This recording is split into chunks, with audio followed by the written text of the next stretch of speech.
देखो अमल, बात को समझने की कोशिश करो। जिंदगी बहुत तवील है। हमारी शादी को 3 माह हो गए। इन 3 महीनों के अंदर तुम्हें एक भी ऐसा दिन याद है जो हमारे बीच में यादगार गुजरा हो? नहीं ना। तुम्हें याद है तुमने मुझसे कहा था कि तुम्हें जिंदगी में ठहराव बहुत पसंद है। इन 3 महीने के अंदर कोई एक भी दिन तुम्हें ऐसा महसूस हुआ? तुमने मुझसे कहा था कि मैं अपने दिल की बात नहीं करता तुमसे। तुम्हें क्या लगता है मेरे दिल में जज्बात नहीं है, मोहब्बत नहीं है, एहसास नहीं है? सब कुछ है, लेकिन मुझे भी एक अंडरस्टैंडिंग पार्टनर चाहिए ना। मैं कोशिश तो कर रही हूँ। कोशिश करने से मोहब्बत नहीं होती है। मैं हमारी अरेंज मैरिज है, बिल्कुल डिफरेंट पर्सनालिटीज हैं हम लोग। जबरदस्ती एक रिश्ते में बांध दिया कि बस निभाओ।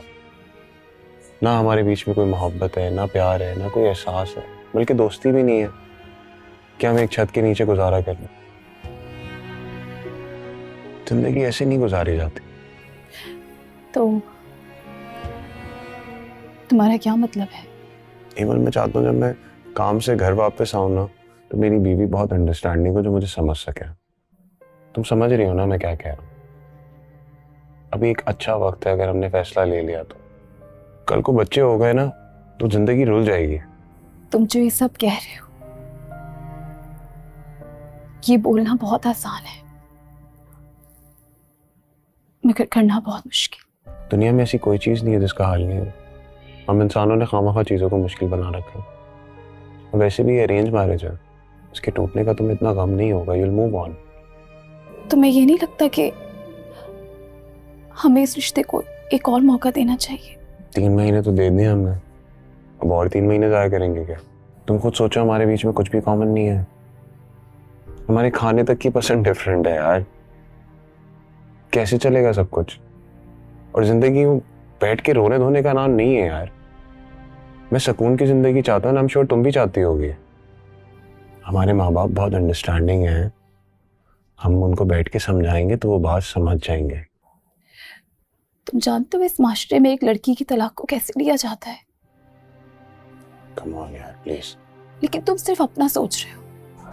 मुझे तुमसे ऐसी उम्मीद नहीं है। तुम एक पढ़ी लिखी लड़की हो के इस तरह की बातें कर रहे हो। तुम अभी खुश हो मेरे साथ? हो? नहीं हो ना? फिर सारी जिंदगी ऐसी गुजारना चाहती हो? उकता जाओगी एक दिन मुझसे, जैसे मैं उकता गया हूँ। ठंडे दिमाग से सोचने की कोशिश करो। मैं गलत बात नहीं कह रहा। मैं कल हमारे पेरेंट्स को बुला रहा हूँ, हम बैठ के उनसे बात करेंगे। एंड ट्रस्ट मी, इतनी मुश्किल नहीं होगी। Will move on.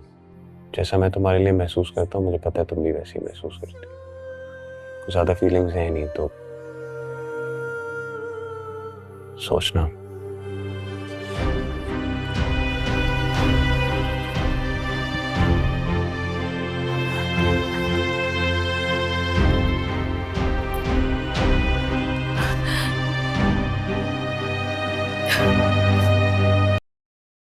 हेमल, मुझे तुमसे ये उम्मीद नहीं थी। तुम तो मेरी इतनी समझदार बच्ची थी।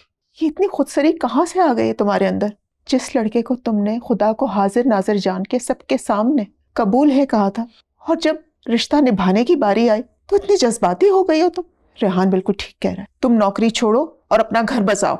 ठीक कह रही हैं अम्मी आप, मैं खुद सर हो गई हूँ। अभी मैंने सबके सामने कबूल है तो कहा था, लेकिन आपने मुझे इसका मतलब नहीं समझाया। क्या मतलब? यही कि डिजाइनर ड्रेस, ब्रांडेड शूज, आलीशान शादी की तकरीब। शादी तो असल में इनके बाद शुरू होती है। छोटी छोटी बातों पे कॉम्प्रोमाइज करो ताकि लोगों के सामने इज्जत बनी रहे।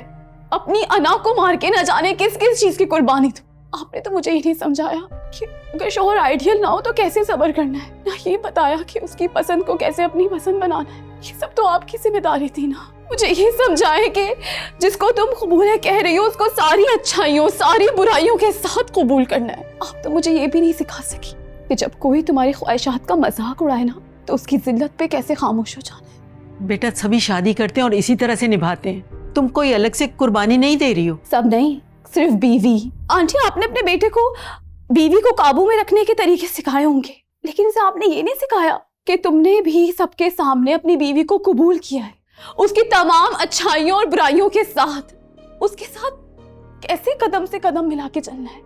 अंकल, क्या आपने अपने बेटे को ये नहीं सिखाया कि जो लड़की तुम्हारी जिंदगी में आ रही है, हो सकता है तुम्हारे मेयार के हिसाब से ना हो सकता है उसकी पसंद तुमसे अलग हो, लेकिन बेटा अपने घर को चलाना, उसे बचाना, कभी कभार तुम भी उसकी हाँ में हाँ मिला देना।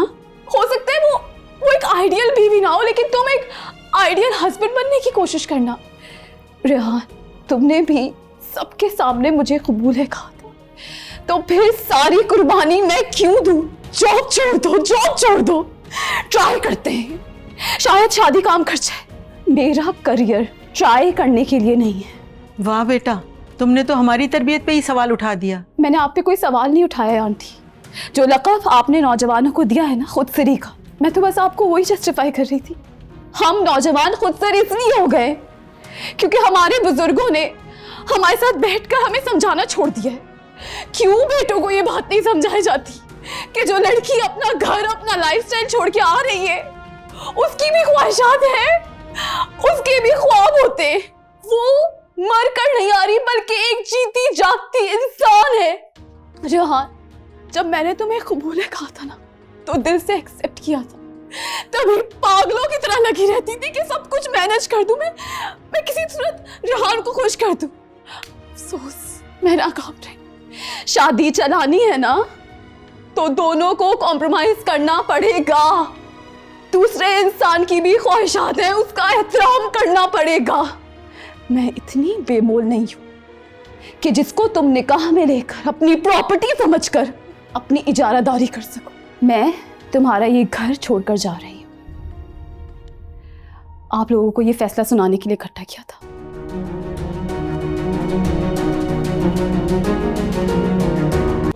कहानी अपनी जुबानी, हर चेहरा है